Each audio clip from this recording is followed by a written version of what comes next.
Hello, good morning. It is Laura Hart on my Heart to Heart. And I'm here with my dear colleague Noah Diamond, who is a senior manager of our programs. And he's coming into his heavy duty time of the year. How are you, Noah? I'm good, Laura. Thanks for asking. So, heavy duty because Noah is in charge of our amazing summer camp. And we are about to run our summer camp for 11 weeks straight. Excuse me. And it is a very exciting summer camp. And I set up this heart to heart because it's as a mom, my child is too old now for RoboFun, but was a RoboFun veteran. Yes. What did we, I think it's an interesting question. I wanted to set up this time for parents to ask us questions of what happens during summer camp. And if you're a mom or a dad and you're like, am I going to do RoboFun or am I going to do fill in the blank? Why would I choose RoboFun? So we wanted to take a few minutes and talk to you about that. So when I asked the question to you, Noah, what Yeah. how would you answer that? Like, what do you think it's important for people to know about summer camp? Yeah, that's a great question. I mean, I think there's two important elements to know about summer camp, and I think one is logistical. So parents really know like what's going on, boots on the ground. They actually understand the layout of the camp, and I'll get into that. And the other is more like philosophical or why RoboFun may be a good fit for their kid. So Mhm. I'll start with the second, then I'll share. Like at RoboFun, we have a lot of kids who are really smart. Um, and they have unique lines of interest. They don't all have to have this, but they're into engineering, they're into learning about science. Um, Maybe they don't like sports so much. We do, of course, have kids that are into sports as well, and one of the things we really like about our programs is that they're very versatile. But if your kid has an interest, and it's a little off the beaten path, or they have an interest that you feel like they're not getting enough attention on and really supporting their growth in it, whether maybe they're interested in coding a video game, or maybe they want to build a giant machine. RoboFun is really great for that, because our curriculum both teaches principles of engineering and mechanics and coding, and also gives kids a lot of room to explore and experiment and create. So our philosophy is that there's a structure of learning, but also plenty of freedom and flexibility to meet the kids at their level with their interest, and let them lead the show from their interests. So that I think is important to know philosophically in terms of our summer camp. And logistically, I think what's important to know is a bit about the time and the options. So I can get into that. Okay, Um, well, before you do that, I just want to jump in and yeah, say that we tend to find really quirky, smart kids who want to dive deep. But as a former teacher for 16 years, we actually are very good with all kinds of kids and all kinds of learners. So that if you're thinking that your child may not express any interest, and you're like, oh no, well then he's going to be with a group of nerds. He's really or she's really not going to want to do it. How would you answer that question, Noah? well, I think it comes back to what I said before as well. Like we also have kids whose parents bring them and they think my kid's not really into this, but I want them to get into it. And they Right. do get into it at RoboFun, because the way we teach robotics is students are building with Legos. They're constructing a robot out of Legos. And so there's a joy and there's a fun in that, which it's like a bridge that gets somebody into a subject even deeper, because it's so much fun. I mean, even as an adult, when you build a Lego, don't you feel proud that you finished it? You just feel accomplished, right? So there's that natural sense of accomplishment, which we mix with actual learning. So it's, what's that? It's like the proverb about, a spoonful of medicine with sugar. What is it? Mary Poppins or something. But uh, Spoonful of sugar makes the medicine go down. right, yeah. So it's very palatable and accessible, yet they're learning a lot at the same time. All right. Okay. I remember when I was a classroom teacher, I used to notice that there were different categories of kids who tended to want to be in my class. And then I finally realized they all really wanted to be there in different ways. The kind of what we'd call nerdy kids would love to be there, but the social kids would love to build and make things with other kids. And the kids who had no experience were into it because it's not a pressurized competitive environment. And I've really brought that from my 16 years of teaching into how my staff and how all of our mentors, we call our teachers mentors, work with children. We don't set up an environment where you fail or you win. We set up environments where we're all exploring and learning together. And that's a really important ethos within the company. Yeah. Yeah, and exactly. And sometimes like a student will introduce a concept to the teacher that they find interesting and they'll research it together and do it together as well, right? So it's not hierarchical. We're all in it together exploring and creating, and the teachers are like guides. That's a good way to put it. So tell me what an average day. Okay, so first of all, can you sign up for a day of summer camp? How does it work? You can't sign up for a day. A lot of people ask me that. I know it'd be really convenient, but we really want summer camp to be a week long at a time. And the reason is we want it to have a camp feel. We want it to have that sense of community where the kids get to know each other over the course of a week and they deepen in their connection. And also, we want students to be able to build more advanced projects, or maybe, for example, in a first grade robotics class, they build a project that takes them 2 days to build, and then it's going to take them a day to code it. So that's going to be 3 days. So for summer camp, it is a week at a time. Mm-hmm. Okay. And what's the layout of the day? Like what age kids and how does it all work? Yeah, it's a great question. So we basically at our center, we've got a front and a back. And the front has the older students in it in the morning, and the back has the younger students in it. So there is a class for students in pre-K. So, 3.5, 4.5. We've got a class called Little Engineers for them, where they learn about simple machines and mechanics, and they build with very large Lego blocks called Duplo that are easier for them to manipulate and use. So there's that class, and that class is from 9 a.m. to 12 p.m. And so it goes Monday to Friday, 9 a.m. to 12 p.m. And we just have that half day for them, basically. And then for kindergarten, we have a similar option. It's from 9 a.m. to 12 p.m. And the kindergarten class is building with regular Legos. They're building their what we call pre-robots with regular Legos. But they also have something called a battery box and a motor that they use to power their creation so it can actually move. So it's a little more advanced than the pre-K class.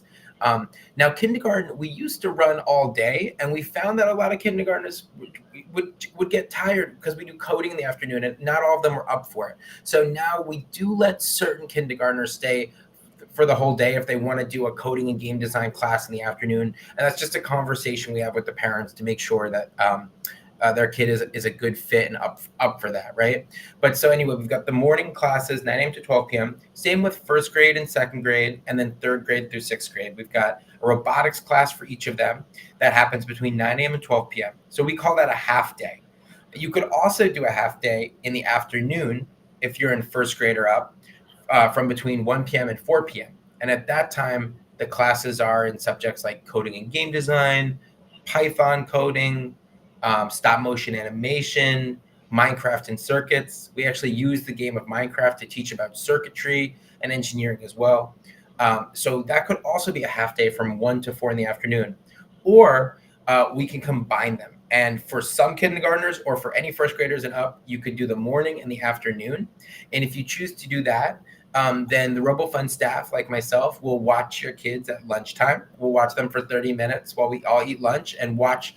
While we eat lunch, we tend to watch really amazing, interesting science videos where they can learn about new subjects like sending rockets into space and how octopuses work and things like that. And then we'll go to the playground just a block away from Robofun for about 30 minutes before the afternoon. All right. So, So tell me a bit about the staffing. And one of the things that I'll just jump in and say that I observe is that yeah. every summer we sponsor high school students who have never had a job before. Mm-hmm. And we are very fully staffed, and I'll let Noah talk about that. But what's fun about the high school students is after the first week where they kind of look like deer in the headlights, like, yes, you have to vacuum after the kids have lunch. That is a part of the job here.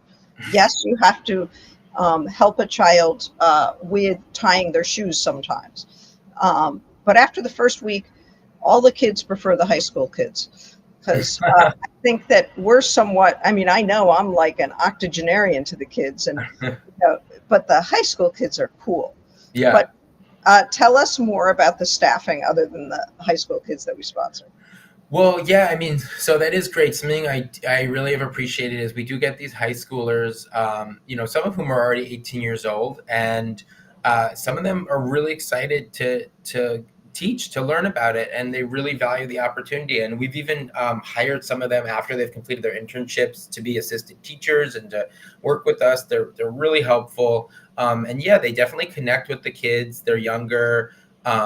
One of the things that's great about a lot of our staff, especially right now, it hasn't always been that way, is we have a large number of our staff are really into things that kids are actually into. Like they like anime, they like comic books, Star Wars, and they have a wealth of knowledge about it. So they also connect with the kids on that level as well, where they can share about that. And sometimes we even base the projects on some of those interests.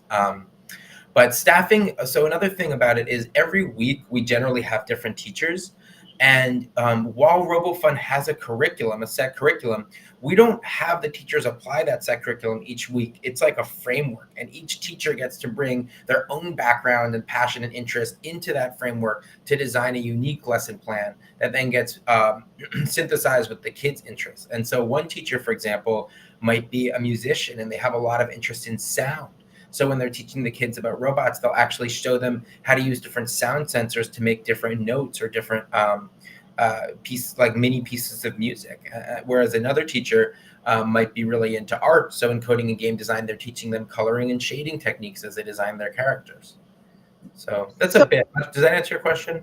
Yes, Yeah. yes. So, one question is also the ratio of kids to teachers, and I'll just jump in and say our new space at on West End Avenue between 64th and 65th is gorgeous, but we don't have big classrooms, which we kind of like because usually we don't have more than 8 children in a classroom, and we have one teacher. It's very hard to find a place where you actually, as a child, will have that much individual attention. And often we have the high school kids as well, or assistant teachers. So sometimes parents say, well, I think I want to register for 3 weeks. Are they going to do the same thing? How would you answer that question? They definitely won't do the same thing, and they won't do it for a couple of reasons. So, one, our teachers keep a close eye, and I keep a close eye on who's a returning student and who's a new student. So while the class might start for the first 15 minutes, it might be similar, like they're getting the introduction. The teachers know what students have experienced, and they give them challenges to keep them growing at whatever level they're at. So, for example, that might look like they build an entirely new robot in a certain class. It also might look like they build the same robot, but then they program it to do something they've never done before. But whatever the case, they're not repeating projects. Now, I will say the exception to that is sometimes we have students who either haven't been here in a long time or who are at an age where it is appropriate for them to redo something. So sometimes, like in the little engineers class, some students might redo a project, but that's actually really good for them because they're still learning how to recognize the pieces and parts and put it together, Right. And also sometimes they like to redo it and then go a lot deeper. Exactly. So Yeah. when you think about your own learning, maybe you have a way to get to a friend's house by, using Google Maps, and it's like, okay, I want to do it again, but I think there's a slight shortcut, or I don't think I need to use Google Maps. So we're very sensitive and very affected by the idea that there are different kinds of learners, and we want our experiences, we want our children to feel respected in their method of learning. So tell me about what I think we have themes for every week. Can you tell me about those themes? Yeah, absolutely. So first, let me actually see if I can just post those You know things. what? I'll do it while you talk. I can do Okay, it. yeah. So the idea with themes is that we want, even while students are learning about the tech they're in, we want to make sure to bridge that tech to the real world. So if students are learning about gears, we want them to understand that gears are what's in a car, that, as the engine creates combustion, it moves pistons, and those pistons might move gears, and those gears move the wheels, right? Like we want them to see the real world application. So the idea of themes is that each week there'll be a different subject, such as animals or deep space or underwater. And the themes are a real opportunity for the teachers to do two things. One, bring in mini lessons where they educate the students about science in those subjects. So kids will learn about space, they'll learn about deep underwater, they'll learn about animals. And then also to see where we can take that information and bridge it back to the projects and somehow adjust the projects and change them to mirror what they're learning about, right? So, you know, with I'm trying to think of an example, like maybe in underwater week, the students learn about a submarine rudder and how it moves a submarine, and then they actually design that and are able to control it on their robot. So we really want them learning about the world out there, how it works, how science works, and then connecting it to their projects. Great. So tell us about one of the things. Noah's been with RoboFun for quite a long time and run about 5 or 6 summers beautifully of our summer program. And Noah and team came up with the idea of Wacky Wednesdays. Can you tell us about Wacky Wednesdays? Yeah, Wacky Wednesdays are just a chance for everybody to have fun and dress up like the theme of the week. So, last year, for example, last summer during Animal Week, we had a teacher who was teaching the students about sloths, and then he came in on Wacky Wednesday in a full body sloth costume. So we just encourage kids to dress up. It could be a full blown costume. It could be a tiny little thing. Maybe if it's Animal Week, you just wear a shirt with a cat on it, whatever it is for you. But it's an opportunity to have some fun. And I would say the best student costume, and I wonder if the parents of this girl are watching this, they'll remember it, was a girl came in during 1 week dressed like Gandalf. She had a white beard, she had a staff, a wizard hat. It was amazing. So we don't expect that level every week, but it's just a chance to have some fun, dress up in an interesting way. Thank you for sharing that. I am recovering from a cold, so I apologize for my coughs. Um, I want to end by saying a few things. One, yes, you can send your child more than 1 week. And two, my staff work really hard to get to know your kids. And to all of us at the RoboFun team, that's really important to us. And three, one of the ways we know we're successful is that we have had some periods at 4 o'clock on Friday when the week is over and our children are really sad. And one time during dismissal, one boy was quite effusively crying, and my heart sank thinking something had happened. And my staff were like, Laura, everything's fine. He's just really sad. It's Friday at 4 o'clock, the end of camp. So that made me feel both happy and sad for that little one. Tell me about the celebrations on Friday where we celebrate the work of the children. And I think that will be our final. Yeah. Something else I've missed, Noah. No, I'm really glad you brought that up. That is an important part of camp. So every Friday we have presentations. So the parents will come in the morning, at drop off, they'll come in, the presentation will be at 9. Or if you're picking your kid up in the afternoon, the presentation will be at 3:30, which is 30 minutes before the end of camp. And it'll be kind of like a mini auditorium. The chairs will be set up, the kids will be up front, there'll be a projector, and the projector will have a slideshow of what the students did, some pictures of their projects, and the teacher will will share about the week and ask the students questions, and the students will share about the week. And it really is an amazing chance for parents to learn about what their kids are working on. And, I just spoke with a mom yesterday who came to our open house, and she was saying, I'm really, it's coming to that time where my kids are really wanting to play Minecraft, and I don't know if I should let them, and they want all the screen time, but I don't know what's going on. And this is a great chance to learn what is going on with Minecraft, with any camp that you book. We will give you a run through of what they've learned specifically, and all about it. And then the parents will have a chance to actually interact with their kids' projects as well, which is just a lot of fun. So, if you're looking for a learning, nurturing, fun summer camp experience on the Upper West Side of Manhattan, we're here for you. And you can call us at 212-245-0444, extension 107, or you can go to our website, which is robofun.org. And we look forward to supporting your child's journey in learning and finding and nurturing interesting, fun camp. Thank you. Any other thoughts I've missed, Noah? Just one other thing I'd say is, if you're interested, but you know you're busy this summer, feel free to go to our website and just sign up for our mailing list, so you can see when there are points where we'll be offering discounts and special activities. So you'll get emails about that. You'll be able to follow what's going on. Some of uh,